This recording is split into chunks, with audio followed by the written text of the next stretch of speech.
Boa tarde, irmãos. Estamos a chegar ao final da nossa conferência e queremos encerrar esta última mensagem abordando o aspecto do resgate agora consumado. Mas não apenas consumado, também um resgate contagiante. E nós gostaríamos de refletir dentro desse texto alguns aspectos daquilo que vimos ao longo desta caminhada no livro de Ruth. Como nós cantamos aqui na sequência das músicas, do louvor, de uma situação trágica, de uma situação difícil, de uma situação confusa, a vida de Noemi e de Ruth começa a tomar um rumo diferente. E está aqui um resgate inesperado, talvez inesperado para nós, mas nada que Yahvé não tenha no seu coração para o bem dos seus filhos. E esse desenvolvimento do autor, ele realmente demonstra uma riqueza literária muito grande. A maneira como a narrativa foi estruturada, a maneira como nos envolve com o texto, a maneira como nós sentimos cada personagem e a maneira de desenvolver esse tema que vai da tragédia para a resolução do conflito e chega ao seu clímax. E é esse o momento que nós estamos. E nós queremos refletir agora nesse aspecto do resgate que foi consumado, que tem uma dimensão de implicações pessoais, tanto para Ruth como para Noemi, para Boaz, para toda a comunidade de Israel, e também uma dimensão teológica, uma dimensão espiritual, onde o tema da redenção torna-se recorrente, e nós vemos um modelo muito claro na própria Escritura, em meio a uma situação de caos, de dificuldade no tempo dos juízes. Nós vemos ali um modelo de vida, de integridade, de benevolência, de paz, de amor, de piedade, de devoção, que realmente nos desafia a viver esse tipo de vida missional, esse tipo de vida que agrada a Deus, mesmo em meio ao caos da nossa época, as dificuldades do nosso tempo. A Bíblia testemunha no sentido de que Deus está agindo no meio da história. E talvez a grande pergunta aqui também seja: qual é a história que molda a nossa vida? Qual é a história que orienta os nossos passos? Qual é a história que constrói as nossas convicções? Qual é a história que molda a nossa percepção, a nossa cosmovisão do tempo em que nós estamos e como interagimos com isso? Então, o resgate consumado é o primeiro aspecto que gostaríamos de abordar. E a pergunta é: consumado em que sentido? E queremos aqui refletir alguns aspectos desta consumação do resgate que nós percebemos de maneira tão evidente no capítulo 4. Então, no primeiro sentido, o resgate foi consumado no resgate da Ruth, a heroína da nossa história. De certo modo, nós vemos, em termos concretos, visíveis, como esse resgate foi consumado. Essa é a dimensão pessoal de como essa história culmina.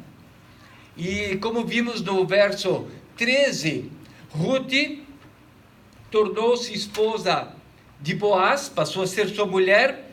Boaz coabitou com ela e o Senhor lhe concedeu que concebesse e teve um filho.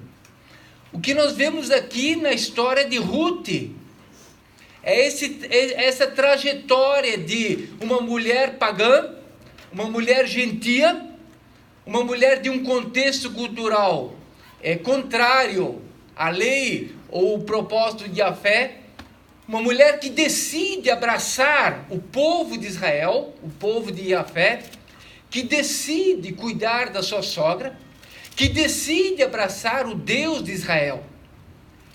Então Ruth, do capítulo 1, de uma moabita, chega ao capítulo 4, como a esposa de Boaz. Não mais Ruth a moabita, mas Ruth, a esposa de Boaz, a mãe de Obed, a avó de Davi.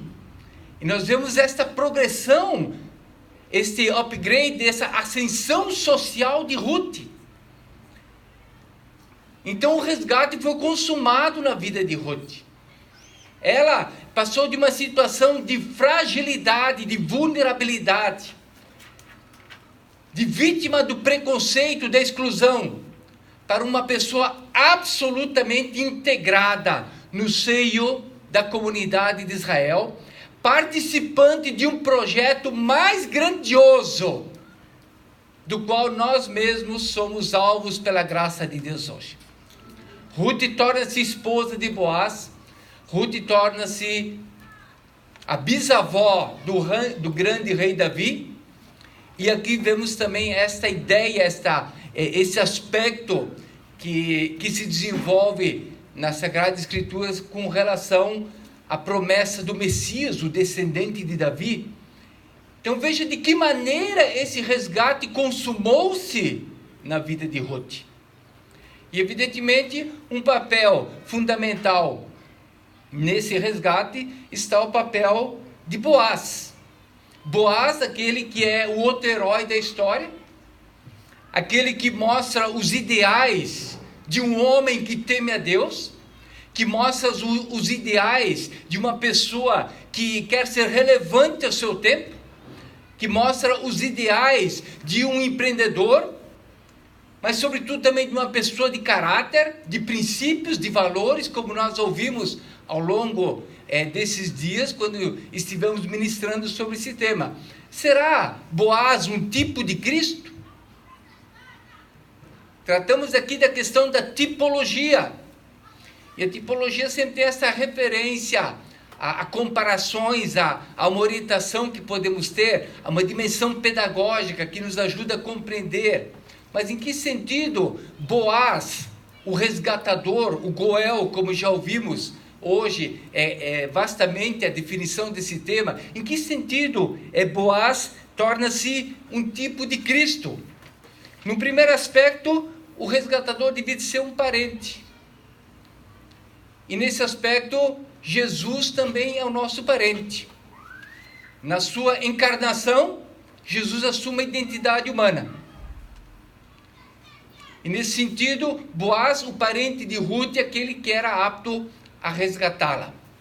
E Cristo mesmo é descendente desse Boaz, descendente de Ruth, e ele segue esta linha. Nesse sentido, Jesus, ele era parente de Boaz, o descendente de Boaz. Mas na nossa perspectiva, Cristo também, assumindo a nossa humanidade, a nossa identidade na sua encarnação, ele torna-se o primogênito de muitos irmãos. E a tipologia segue no sentido do resgatador pagar o preço, ter o poder de pagar o preço. E nós sabemos que Boaz tinha essas condições, Ruth 2:1 mostra esse aspecto, e Cristo pagou o preço da nossa redenção, do nosso resgate com o seu próprio sangue. Não foi nem com prata, nem com ouro, mas com o seu próprio sangue. Valor inestimável, impossível pensar-se o valor da redenção que Cristo pagou. E a tipologia segue no sentido de que o resgatador deve estar disposto a redimir. Boaz estava disposto a isso. Ruth 3:11, nós vemos que ele promete para Ruth: eu vou fazer isso que me pediste. E da mesma maneira, Jesus nos diz: eu não vim para servir, para ser servido, mas para servir, para dar a minha vida em resgate de muitos. Ele está disposto a redimir. Ele é o bom pastor que dá a vida pelas ovelhas. E também Boaz era um cidadão livre, apto para redimir o parente em situação de dificuldade. E nós vemos também que Jesus é apto para nos resgatar. Ele é livre de todo pecado. Ele é livre de todas as consequências da pecaminosidade humana. Ele também é apto. Então, nesse sentido, Boaz preenche aqui esse aspecto de tipologia. E é mais ou menos nessa direção que nós podemos buscar certas inferências desse consumado, como vamos ver um pouquinho adiante. Mas o resgate também é consumado no sentido de completude. Nós vemos no texto que o autor faz uso dos números 7 e número 10. Número 7, Ruth é melhor do que 7 filhos. E Boaz, na lista da genealogia, ele é o 7º, uma posição de honra. Evidentemente, Davi, o 10º, é mais honroso. E o número 10 também, no sentido de 10 anciãos, de 10 nomes na genealogia, onde Davi é o 10º nome. E esse aspecto reforça a ideia da mensagem do texto. Completude. Dentro da estrutura literária, dentro da característica literária, dentro da cultura literária, o uso da numerologia aqui é substancial. Ele comunica uma mensagem. Ele comunica uma ideia que precisa estar evidente. Então, o resgate também tem o sentido de completude. E essa é a intenção do autor quando ele menciona esse aspecto. Então, nesse sentido, a nossa redenção, ela está consumada em Cristo. Esse aspecto de consumado começa a apontar para uma dimensão histórica um pouco além, que talvez não seja visível aqui, mas está consumado em Cristo, como nós vamos ver um pouco adiante. Porque em Cristo nós temos a redenção completa, em Cristo nós alcançamos o descanso. Em Cristo está a redenção. Em Cristo está o resgate por excelência. Nada substitui aquilo que Deus realiza em Cristo, ainda que a história de Ruth e Boaz seja um referencial, uma ideia no tempo e no espaço que nos dirige para esse conceito. Nós vemos que aqui a redenção em Cristo assume um aspecto absolutamente completo. E Jesus mesmo, como vamos ver adiante, ele menciona esse aspecto do está consumado. Em Cristo nós achamos o nosso descanso. Em Cristo nós fomos alvos da graça de Deus e fomos resgatados por seu sangue. Então é nesse aspecto que a redenção também está completa. E nós vemos depois no texto 14 a 17 que as mulheres louvam a Deus. As mulheres de Belém louvam a Yahvé. E é interessante perceber que no início, no capítulo 1, as mulheres de Belém também se pronunciam. E ali a atitude delas é o quê? De espanto, de surpresa, de comentários, talvez não muito adequados. Diziam elas, é esta Noemi? Elas proferem um discurso, proferem palavras, elas se manifestam e o seu discurso é de espanto. E aqui nós vemos, nesse outro aspecto, no verso 17, que as mesmas mulheres de Belém agora louvam a Deus. Então o autor constrói esta ideia no quiasmo de o comentário das mulheres num sentido de espanto para o comentário das mulheres que louva a Yahvé por aquilo que ele tem feito. Vemos esta mudança de ênfase, de uma situação de tragédia, onde eu estou espantado com o que está acontecendo, para uma situação de louvor, de adoração, onde eu agradeço pelo que aconteceu.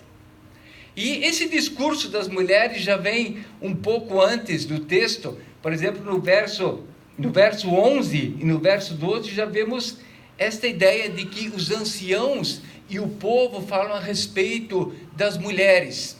Menciono ali Raquel, Lia, Tamar, as matriarcas, aquelas que constroem a casa de Israel. E em Ruth nós vemos a continuidade. Ruth gerou Obed. Em Ruth vemos a continuidade da construção da casa de Israel. E é significativo ver esta ideia da inclusão de uma gentia na construção da casa de Israel. Isso já vai ter para nós implicações um pouco adiante no que concerne a redenção de toda a humanidade. E da mesma forma, Ruth, dessa maneira, gera o resgatador de Noemi. As mulheres mencionam que a Ruth nasceu um filho. Elas louvam a Deus porque ele será aquele que vai cuidar de Noemi. Ele é a esperança que Noemi tem para a sua velhice. Ele é aquele que dá status de continuidade em termos da família de Noemi. Então, nesse sentido, Obed também torna-se o resgatador de Noemi, aquele que vai cuidar dela. E nesse sentido, Ruth é elogiada porque é a nora que ama Noemi. E as mulheres aqui louvam a Ruth. Ela é a nora que deu à luz Obed. Ela é a nora que ama a sua sogra. Aqui Ruth é elogiada pelo alto ideal, pelo alto padrão de virtuosidade que ela apresenta. E efetivamente o livro de Ruth mostra que a mulher estrangeira em Ruth, esta mulher estrangeira, e também a mulher virtuosa, parece que incorporam numa só pessoa. Em termos da cultura hebraica, por exemplo, quando nós vemos em Provérbios 31, aspectos no que concerne a mulher virtuosa, esse aspecto é exemplificado pela posição do livro de Ruth no cânon hebraico, que vem depois de Provérbios 31, para dar um exemplo do que é uma mulher virtuosa. No nosso cânon, que é a partir da Septuaginta, nós temos o livro de Ruth, depois de Juízes, antes de Samuel, formando essa ponte, essa transição, onde a questão é muito mais cronológica, apesar de ser temática também, se pensarmos na questão da mudança para a monarquia, na questão de Davi como rei, etc, etc. Mas é importante perceber isso, que aqui as mulheres dizem, a Noemi nasceu um filho, que este é o pai de Jessé, que é o pai de Davi. Então observe que a consumação aqui está também nos lábios das mulheres que louvam a Deus. E parece que Noemi realmente se torna o alvo do louvor das mulheres. Noemi toma nos braços Obed. Noemi não fala mais. Noemi está satisfeita. Noemi recebe a bênção de Jafé. No primeiro momento ela achava que Jafé estava contra ela, face às dificuldades que ela atravessava na vida. E nesse momento ela tem um descendente nos braços, que será o seu resgatador. Será que Deus está agindo aqui? Noemi está cheia, ela está satisfeita, ela encontra descanso. Ela encontra nesse neto aquele que preenche a sua vida, que dá sentido à sua velhice. Quem é que não gosta de ser vovó e ter netinhos, não é isso? Nós estamos orando por netos. Temos que orar muito, né, comadre? Mas a expectativa é essa, certo? Ter netinhos, né? Curtir novamente essa fase, não é assim? E Noemi sente esta alegria.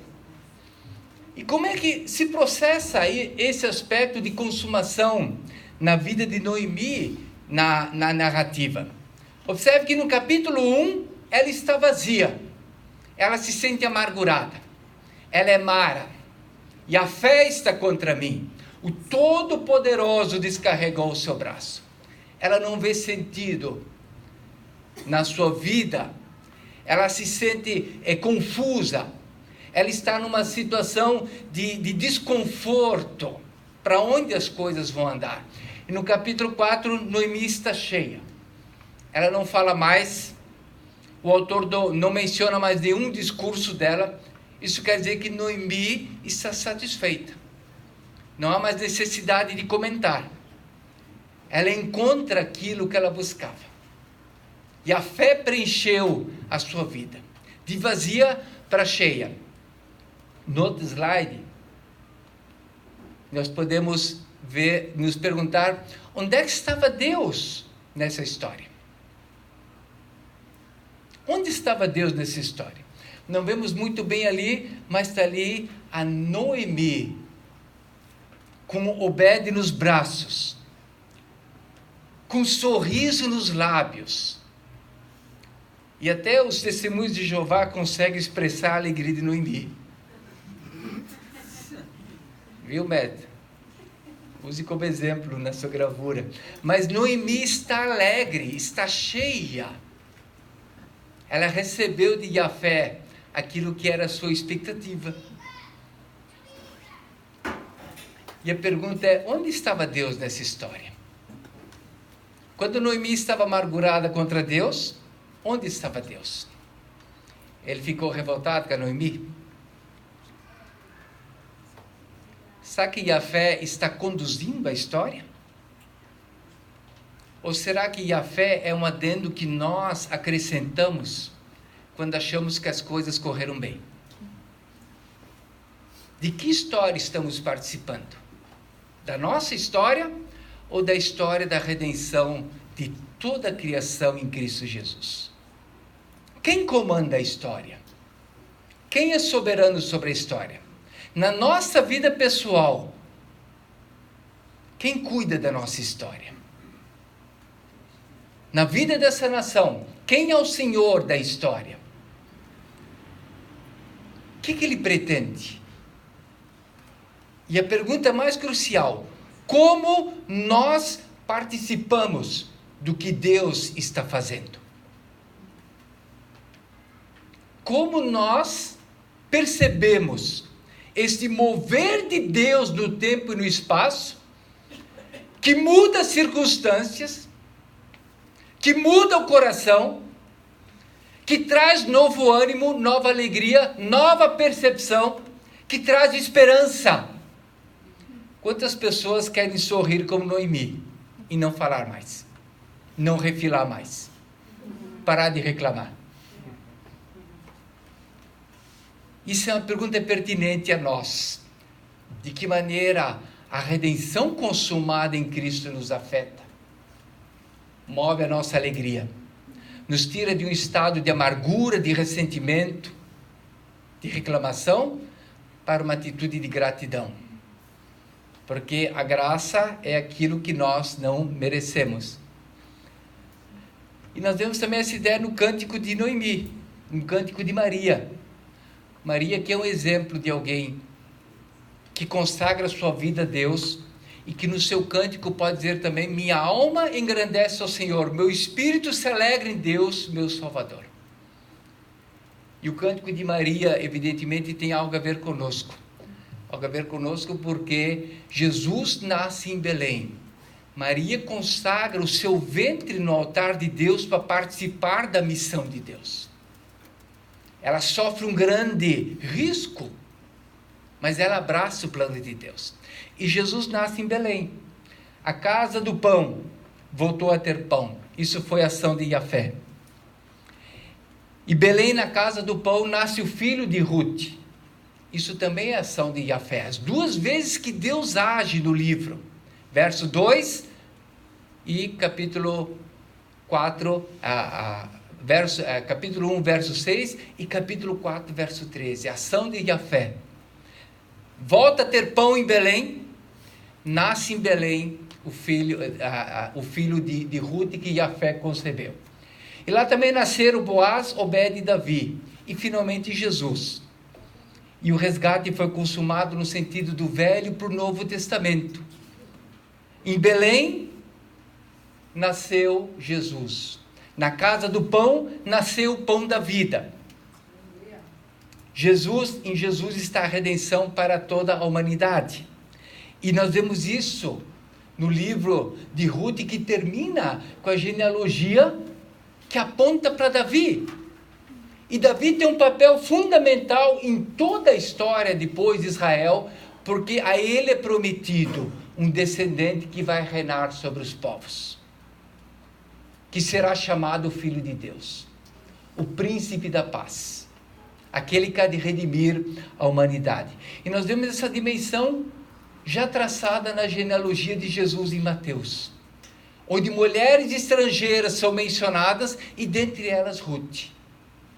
Está aqui a importância de uma moabita que recebe da graça de Deus a participação na genealogia de Jesus. Então, em Jesus o Messias está consumado. E consumado e também contagiante.